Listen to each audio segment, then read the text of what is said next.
Thank you, Jenny, for joining us today My pleasure. and your willingness to share some of your memories and stories, I hope, of your time at Plymouth. Okay, So are you ready to begin? I am. Great, thank you. Thank you. State your formal name, if you would, please. Virginia Fisher. When did you come here? I came here in 1992. And retired, left the institution? I keep forgetting. I think it's 2017, I believe. But I retired, but I did work a little bit after that on campus. What position did you hold on this campus? Well, initially I was house manager of the Silver Center, and then that kind of evolved into additionally teaching. So both of those. So what would your day have been like as a teacher? Normal day for you? Well, I was an adjunct, so it was, my classes didn't, my only class, well, no, that's true, I had two classes. My theater class was during the day in the morning, and then my other class, which was a seminar, first year seminar, was in the evening and only one day a week.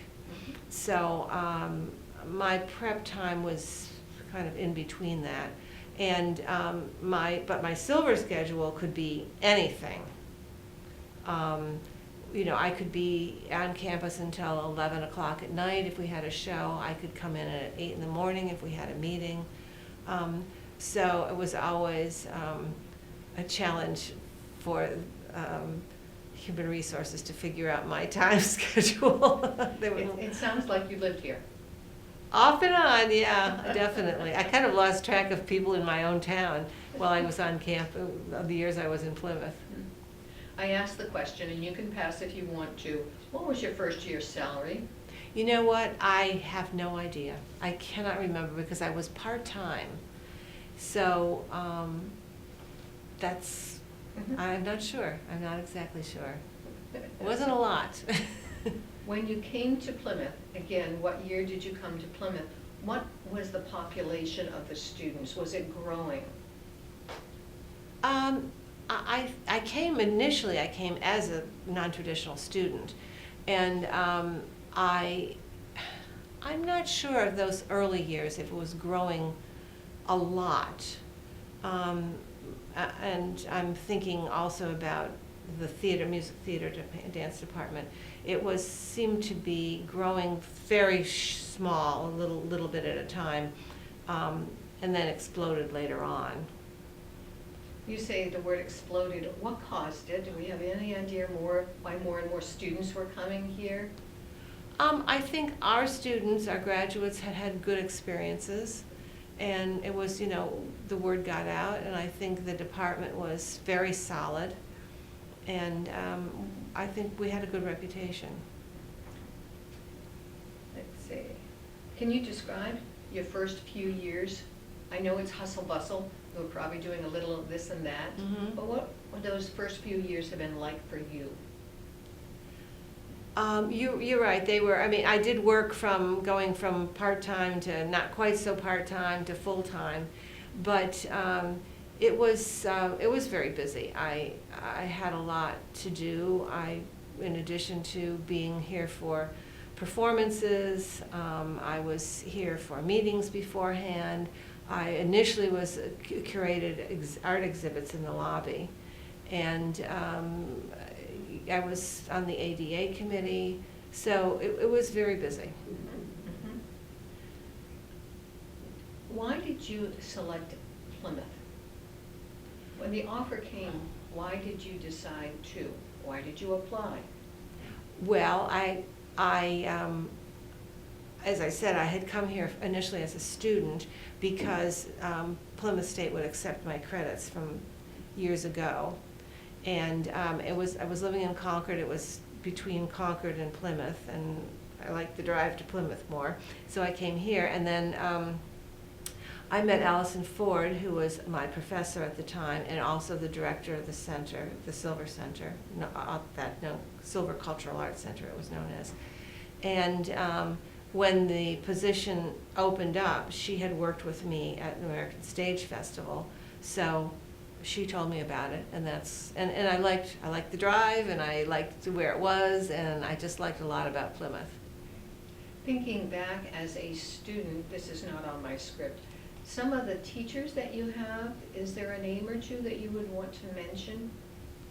Oh, surely. John Allen, Manuel Marquez Sterling, of course Allison Ford, Charles Combs, oh my goodness.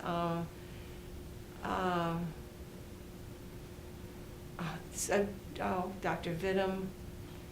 Yeah, I mean, and funny enough, Brian Middlecoff and we were having a talk one time about classes, and he said, and I said something about the year I was born, and he says, you're my student, but we're the same age. And then I started looking around, and my birthday year was the same as many of my professors. So that was kind of a funny thing that happened. How was the transition? You as a student under these professors, and then later you might have had an opportunity to work alongside some of these people? It was not bad. I mean, I was already, older enough, but the two people I had a hard time calling by their first names were Henry Vidum and Bob Swift, because they were very lovely, lovely people, but on the formal side, and it was hard for me to call them by their first names for a number of years. I would support you on what you just said, absolutely. Dr. Vidum, how are you today? Right. That kind of thing. So I was just going to ask you, was there someone at Plymouth State that supported you or had an influence on you? And you may have enjoyed these people, but there was one person that stands out maybe that supported you in your role that you held at Plymouth? I can say without hesitation that it was Diane Jeffrey. She was the director. We worked together. She eventually took over when Kathleen Arecki left, and she was by far the most supportive person I have ever worked for and with. We are to this day close friends. That's wonderful, thank you. During the time that you were at Plymouth State, what were some of the changes that you have seen? It could be population, it could be buildings, it could be internal discipline changes. I think one thing that I noticed is that early on we had a lot of student employees, especially in the office, and as the years went on and budgets got a little tighter, we had fewer and fewer. So I had less to do with our student employees, which I was kind of sad about. And it was interesting because as the population of the student body grew, the number of students we employed in the office went down a little bit.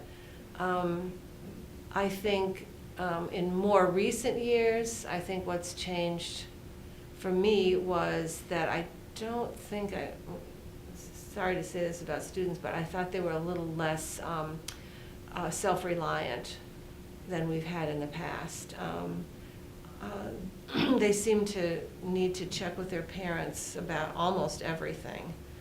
And that concerned me because they were now adults in college. That has been mentioned before. It has been mentioned before.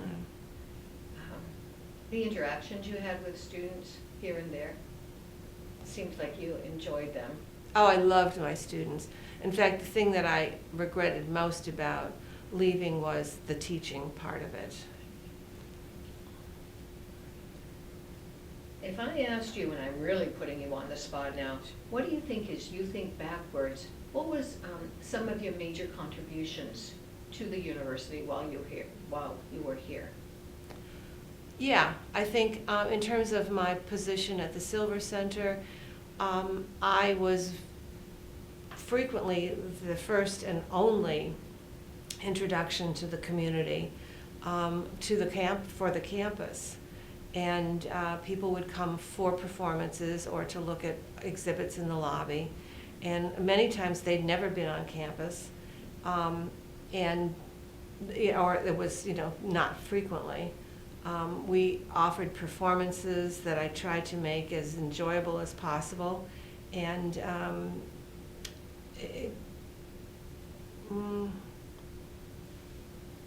yeah, I think just making sure that the community liked and enjoyed their time on campus.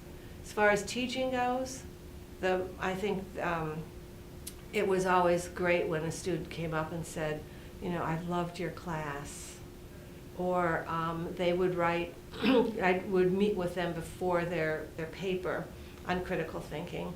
Well, it wasn't on critical thinking, but it was a critical thinking class. And they would come in to me with a specific idea. You know, they felt very strongly about something. And by the end of the semester, they were able to write a paper that had pros and cons. They may not have changed their mind, but their viewpoint was a little more nuanced. And I felt like I had sort of made a little bit of an impression on, you know, on how you think about things. And that was very gratifying. So if I said to you, what was your major contribution, singular, to the university, what would your answer be? I think as a liaison between the public and the campus. Let's see. I'd like to switch if I could, Sure. just from the university to the town. Mm-hmm. We move into town every day, we park our car, we go to work. Oh, how has Plymouth, the town, changed from your perspective? It was interesting. I think it's grown into a very interesting place. It's always been nice, and even before I worked here, I would come up to Plymouth occasionally. But shops come and go on Main Street, but there's always something there. And I think now it is more like kind of a small, typical New England college town, which is really nice. It's walkable and changes. I think just it's become a little more sophisticated, maybe, if that's the right word. Well, most people will talk about what has happened, the growth in West Plymouth.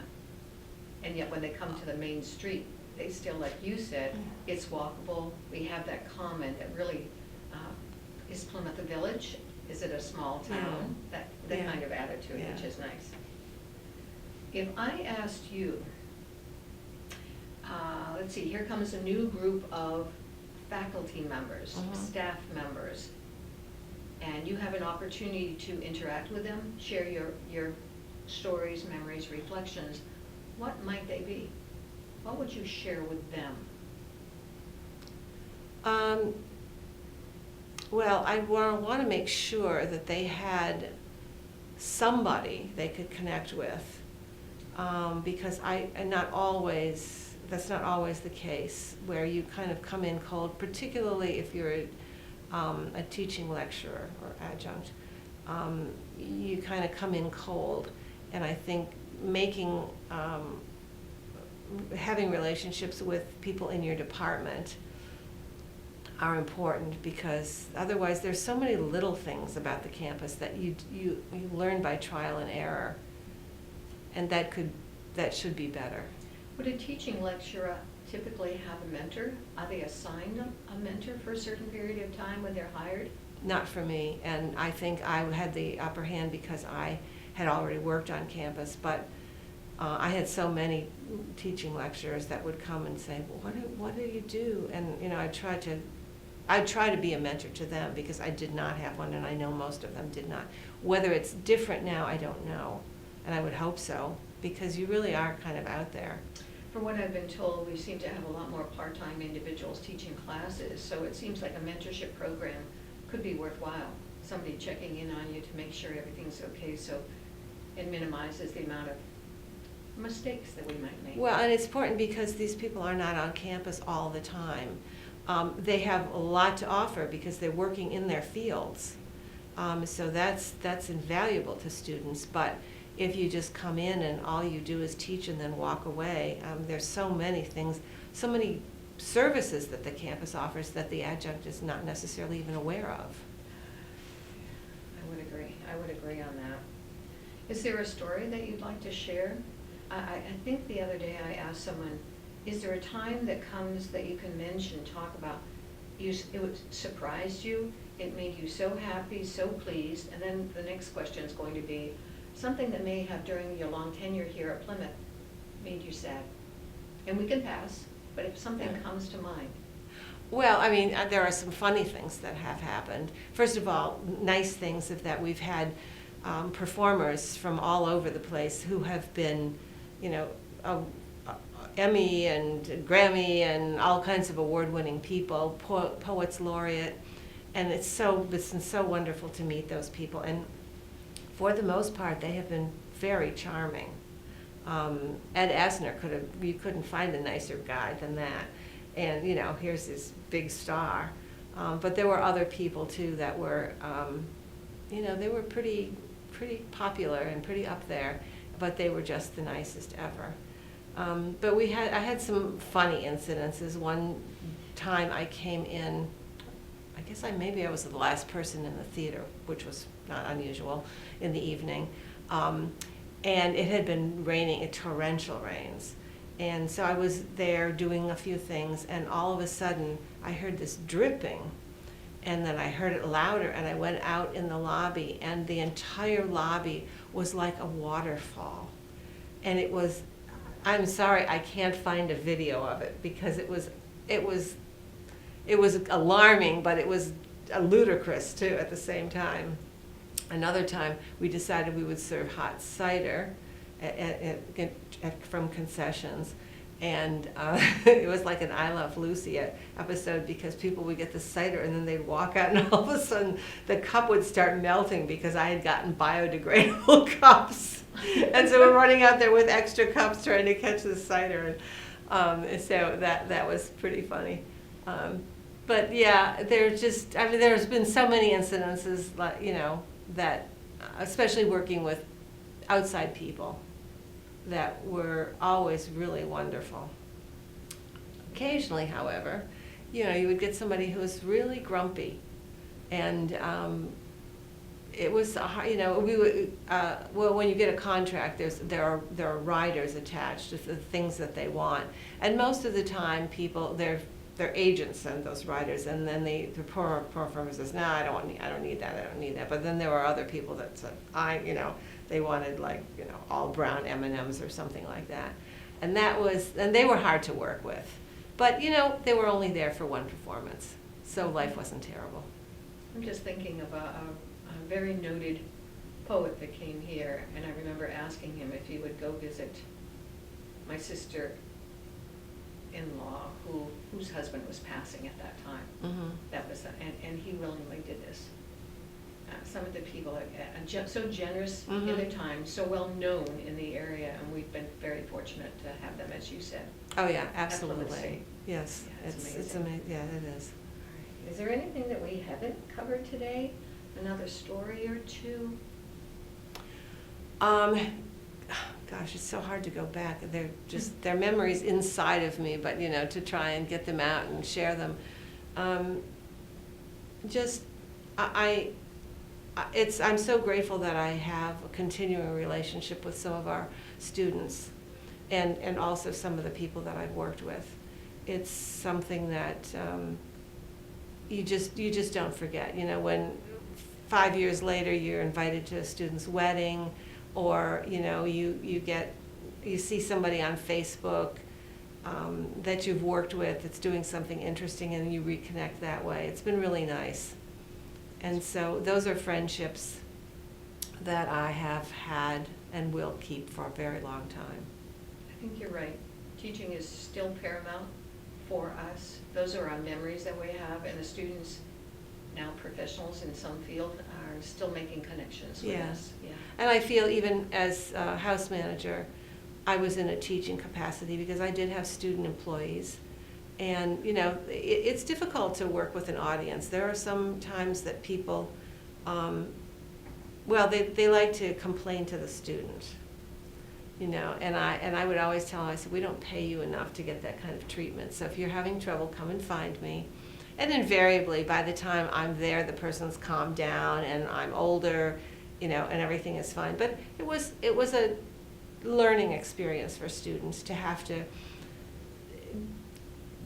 be aware of, what people needed, and, when they were in a bad mood, and when they were just being difficult. And at that time, I said, no, that's just not you don't have to deal with that. Sounds like a service industry, and everybody should probably have one opportunity to see what it can be like on the other side. We grow. Exactly, yes. And I think a lot of them, I think they enjoyed the work, but there were a few difficult patrons, I must say. A few, we can probably. Just not many. On the fingers of our hands. I hope so. Maybe yes. the right and the left and the left and the right, we don't know. Yeah, All right. right. Our time is coming to a closure, Mhm. so I want to say thank you, but I still want to go backwards. If there's any shout outs that you'd like to give to people, yeah. Oh, my goodness. Whoa. The list could be really, really long. I would say Donna and Carol Wharton were lovely people. And I'm just thinking of your perspective. You have a slightly different one than many people that we're Mhm. interviewing, in that you were a student here. And again, the opportunity to work alongside a teacher later on. So with a student, you become a colleague to them, different perspective, and we're always learning from each other. Yeah, definitely. That's why it's so hard to single out a person, because we had good relationships. There were reasons why faculty, for one reason or the other, would be in the Silver Center. I was on the Sidor Commission, for instance, and we would meet there. And so that was it was mostly faculty, and I was kind of quasi-faculty, but also as, a representative of the Silver Center, I had that crossover. It just, so many people I worked with, it was so pleasant and so nice. I did have to remind them every once in a while, though, that it wasn't just faculty that was interested in the Sidor lectures, that perhaps the staff would be interested as well. And that was, I felt that it was kind of my job to, make that point, that because and as part of faculty, when I was part of faculty, you do kind of draw your circle around where you are. And in fact, this campus is very big, broad, and interests are great. And it's not just faculty that are interested in. Absolutely not. I think of it from a student perspective. Yes, they can remember their instructors that they had from the classroom, but then they have to go and they register, and the interactions that occur there. They have to go to the PASS Center. It is all segments that make up who we are today at Plymouth State University. Sure, just the administrative assistants in each department. That you usually see them first before you see the faculty, and that can make a world of difference. And I think it does for students, because generally speaking, they're treated very well. So overall, I think you had a great experience during those years that you were at Plymouth State. I did. I really did. It was a hard decision when I retired. It was very difficult. Yeah. I think a lot of us are going to have said that over time. Yeah. But I want to thank you for today, for your willingness to join us, number one, but also to share some stories. Well, it's been fun to think about it. Going backwards in time, right? Absolutely. Absolutely. Yeah. Thank you. Thank you.